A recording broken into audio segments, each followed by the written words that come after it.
네, 안녕하세요. 오늘은 그 마태복음 9장 18절부터 26절까지 말씀, 그 다음에 넘어가서 38절까지의 말씀을 보도록 하겠습니다. 처음에 이제 그 살펴보는 대목이 18절부터 26절에 나오는 그 어느 지도자의 딸과 혈루병에 걸린 여자에 관한 이야기인데요. 이 앞서 그 9장 17절까지의 내용에서부터 뒤로 넘어오면서 약간 분위기가 바뀝니다. 어떤 분위기냐니까 이제는 예수님의 그 불쌍히 여기시는 마음, 긍휼의 마음이 많이 강조되는 그러한 기적의 역사들을 보여주는 그런 장면들이 나오고 있습니다. 먼저 보시면은 그 지도자 한 사람이 와서 예수님께 자기 죽은 딸을 살려달라고 이야기를 하는 장면인데요. 이 마태복음에서는 이 사람이 누군지 또 딸이 지금 방금 죽었습니다라고 이야기를 하고 있는데, 사실은 누가복음과 마가복음을 보면 그 마가복음 5장 22절, 누가복음의 8장 41절에 보면 같은 내용이 나오는데 이 사람이 회당장 야이로입니다. 그리고 마가복음과 누가복음에서는 죽은 것이 아니라 우리 딸이 죽어갑니다라고 그렇게 말하고 있는 것을 봅니다. 다시 말해서 이 공관복음의 지금 이 저자에 따라서 보는 시각과 그 데이터의 소스가 약간 다르다라는 것을 볼 수 있는 그런 장면입니다. 그런데 보면 이런 부분을 가지고 이 성경과 성경 사이에 조금씩 내용이 다르다고, 성경에 오류가 있다고 주장하는 그런 좀 나쁜 사람들도 있습니다. 하지만 성경을 해석할 때는 어떤 목적으로 지금 적고 있는지를 봐야 되고요. 그 내용이 얼마나 이 지금 적고자 하는 그 목적의 흐름에서 벗어나는지를 봐야 되는데, 이러한 미세한 차이는 지금 전혀 차이를 내지를 못하고 있다는 것, 그리고 지금 마태가 지금 이 부분을 적고 있는 것은 어느 부분에 지금 초점을 두냐 하니까 이 사람이 누군가 하는 것보다도 이 사람의 자기 딸을 살리고자 하는 그 믿음, 그리고 예수님이면 내 딸을, 죽은 내 딸도 살릴 수 있다라는 그것을 믿은 그 아버지의 마음, 그 믿음을 지금 강조하고 있는 부분입니다. 그죠? 그 마가복음과 누가복음에도 보면 그 딸이 죽었다라는 그 소식을 조금 있다가 듣습니다. 그런데도 예수님께서 믿기만 하여라 라고 했을 때 그 회당장 야이로가 믿습니다. 그것의 핵심을 두면은 이러한 미묘한 차이는 지금 그렇게 중요하지 않은 대목이고, 중요한 것은 이 회당장 야이로의 믿음이 지금 돋보이고 있다라는 그것을 지금 마태가 강조하고 있다라는 것입니다. 사실 이 부분은 그 딸을 고치시는 장면은 예수님께서 이 복음서에서는 죽은 사람을 살리신 첫 번째 기록입니다. 그죠?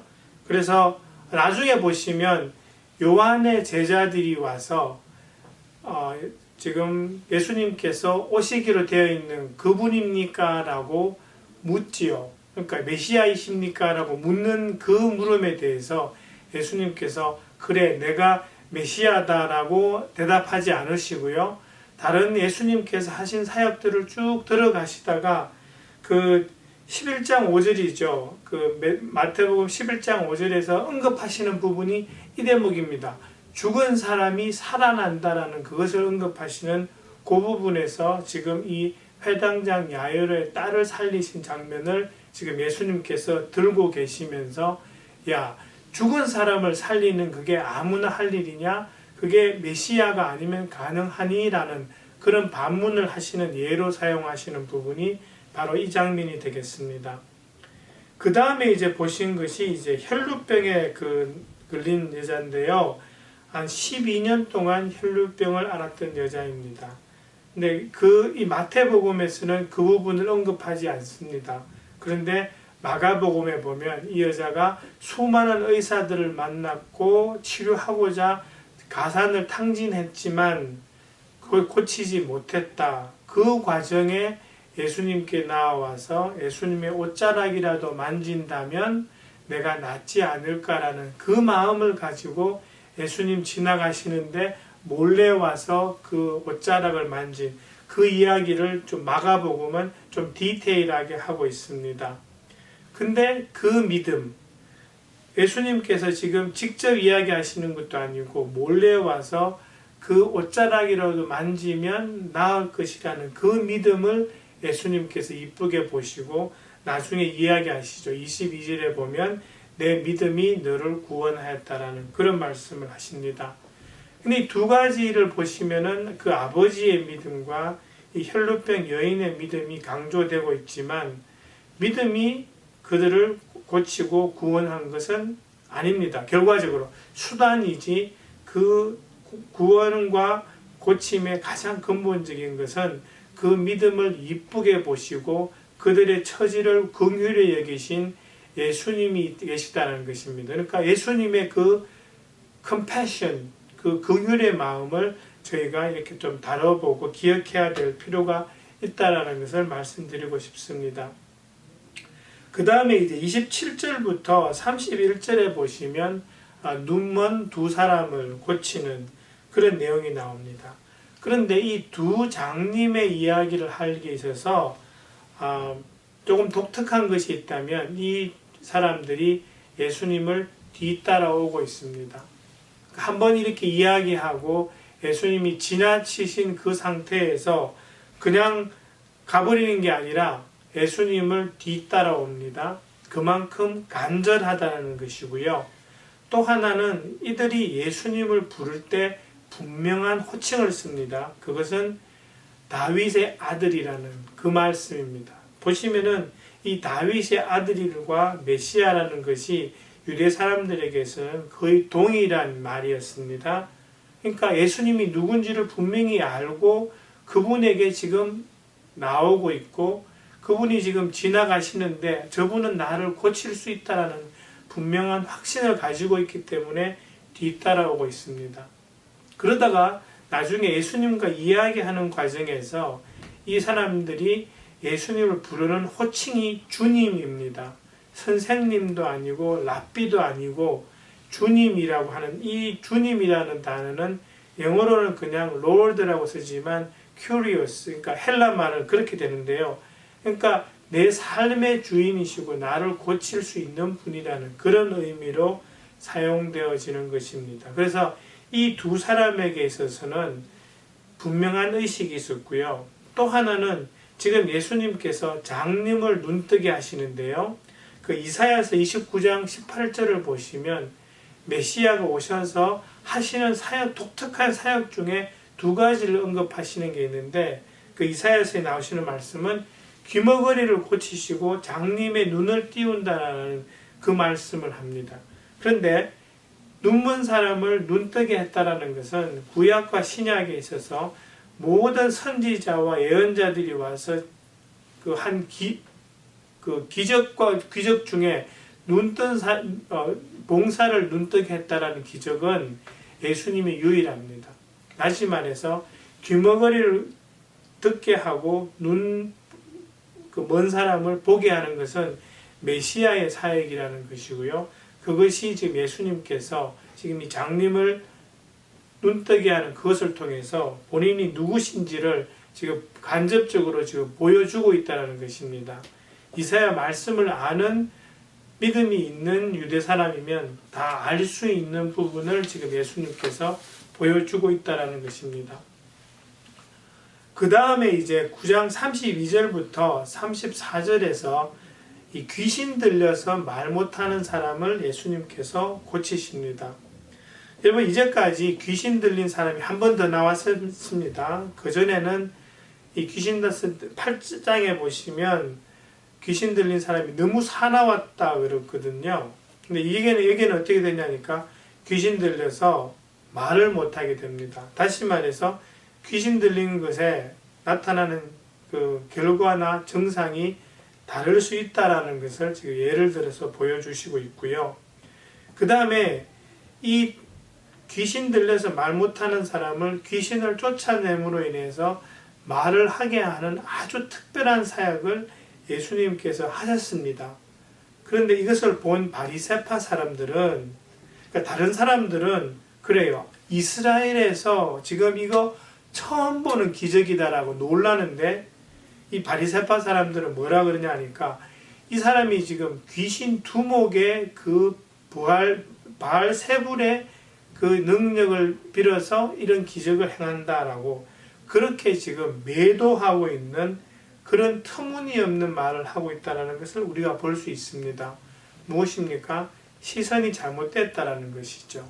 그 시선을 이 사람이 하나님으로부터 왔을 수 있다라는 그 시선으로 바라본다면 예수님을 볼 수 있는, 예수님의 진정한 신분을 볼 수 있는 기회가 될 수 있는데, 이 사람은 그냥 완전히 시선이 바뀌어 버리니까 이 귀신의 두목의 힘을 빌었다라는 그런 터무니없는 말을 하고 있죠. 그러니까 뭐예요? 믿음의 눈으로 바라보아야 되는데 그 시선이 아니고 자기들이 가지고 있던 구태의연했던 그 옛날의 그 시각으로 그대로 보면서 예수님을 매도하고 있다는 것입니다. 그래서 우리에게 필요한 게 이것입니다. 어떤 하나님의 일을 볼 때 우리의 시선은 믿음의 시선으로 그렇게 바라보고 접근해야 하는 그런 필요가 저희들에게도 있습니다. 그러시면서 이제 제가 처음에 이야기할 때 오늘의 기적들은 하나님께서, 예수님께서 이게 긍휼의 마음으로 베푸시는 그런 기적이 많다 그랬는데요. 뒤에 보시면 이제 이 부분을 마무리하시면서 예수님께서 뭐라 그러시냐 하니까 무리를 보시고 그들을 불쌍히 여기시는데 목자 없는 양 같은 사람들이라고 생각하셔서 불쌍히 여기십니다. 무리를 이야기하시는데요. 그 무리를 보시면서 저들을 보살필 사람이 없구나, 목자 없는 양 같구나라고 불쌍히 여기시는 그 예수님의 마음. 여러분 보시면은 무리는 예수님의 사역의 대상입니다. 그리고 그 사역을 하시는 예수님의 저변에 깔린 게 뭐냐 하니까 예수님의 긍휼의 마음, 그들을 불쌍히 여기는 마음이 저변에 깔려 있다라는 것을 저희들이 알 수 있는 장면입니다. 그리고 여러분, 이 백성들을 양에 비유하고 하나님을 목자에 비유하는 그런 것들을 구약에 보면 참 많이 나옵니다. 이사야서 40장 10절 11절 같은 데 보시면 하나님께서 이스라엘의 목자가 되신다라는 그런 말씀이 있고요. 우리가 익히 잘 아는 그 시편 23편도 여호와는 나의 목자시니라고 이야기하고 있습니다. 그리고 에스겔서를 보시면 에스겔서 37장에 보시면 24절에 메시아께서 목자로 오신다라는 그런 말씀을 하십니다. 다시 말해서 하나님이 이 이스라엘 백성의 우리들의 목자로 오신다는 것은 아주 새로운 개념이 아니라 구약에서부터 하나님께서 계속 이야기하신 그 내용입니다.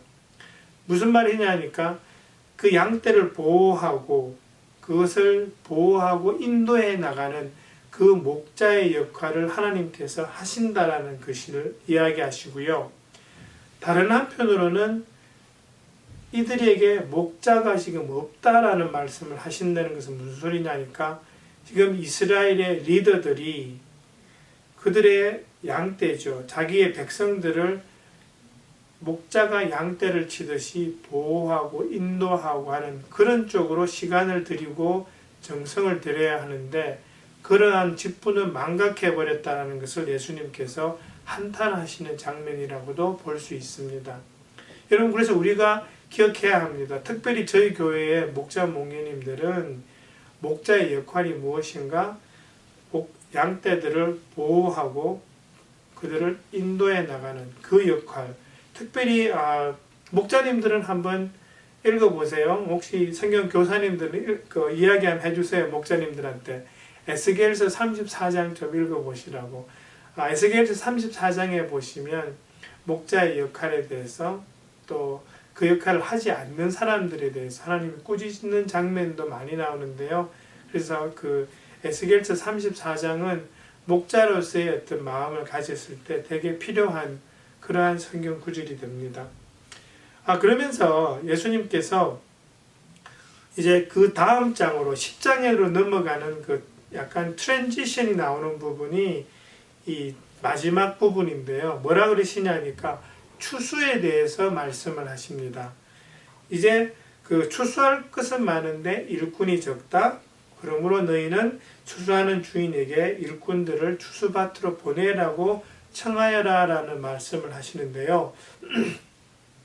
지금 목자 없는 양떼들 가운데 하나님께로 올 사람들이 많다라는 것을 예수님께서 지금 언급하시는 겁니다. 저 무리를 보시는데 그들을 하나님께로 인도해야 될 목자가 보이지 않는데, 그렇지만 그들 가운데에서도 하나님께로 올 사람이 참 많다. 그죠? 그런데 그 사람들을 하나님께로 인도할 사람, 추수할 사람을 하나님께 보내달라고 하여라라는 그 말씀을 하시고요. 그러시면서 10장으로 가시면 이제 그 12사도를 세우시고 그들에게 능력을 주시고 전도 여행으로 보내시는 예수님의 모습이 10장부터 시작됩니다.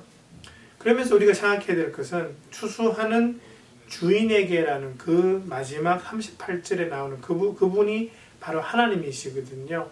하나님께 일꾼들을 보내달라고 하여라라고 하시는 그런 말씀을 하시면서 예수님께서 직접 이제 사도들을 세우시고 그들을 보내십니다.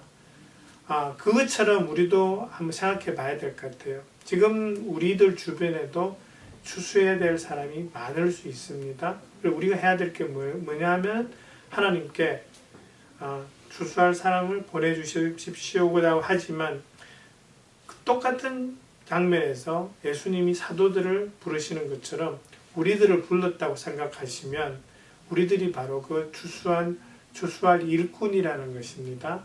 그리고 예수님께서 그 제자들을 보내시는 것처럼 우리들을 보내고 계시다는 것을 우리가 기억해야 할 필요도 있다는 것을 우리가 생각해야 될 그런 필요가 있는 것 같습니다.